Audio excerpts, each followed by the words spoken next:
Today we're going to read the story called A Difficult Decision. When we're reading, I want you to think about the point of view or the feelings of each of the characters. One day after school, Mom and I met Paul and his dad at the park. Paul and I raced to the top of the tower. "I win! I'm the champion!" I shouted. "Look, Paul, someone left a new game master here. It's mine now." Paul raised his eyebrows. He looked thoughtful. "Wyatt, you can't keep that game master," he said. "You have to return it." "I have rights," I said. "I found it, so I'm claiming it." That means he's trying to keep it. So right now I want you to think about how Paul and Wyatt feel about finding the game master. Looks like a Game Boy. Right now I don't think that they agree. "Wyatt, you know what it's wrong to keep it," Paul said. Then he said, "At school, you help kids solve their problems. Think of what your own advice would be.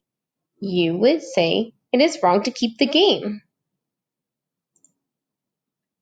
Paul was right. I couldn't keep the game because it wasn't mine. The person who lost it would be upset. "You're right," I said. "I'm glad you're doing the right thing," said Paul. How did Wyatt change his feelings right here? I want you to think about that, and you're going to answer it in our flip grid today.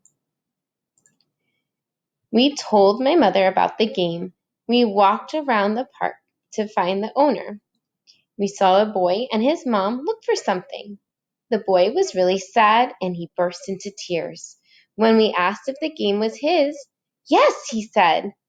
"I lost it because I wasn't careful." I was glad I gave him the toy back to the boy. I made a promise to myself. I will always do the right thing from now on. Okay, so in our flip grid today, you're going to make a video telling how Paul's feelings changed about keeping the Game Boy from the beginning to the end of the story. You can write it down or you can just tell me in your video. Have a good day.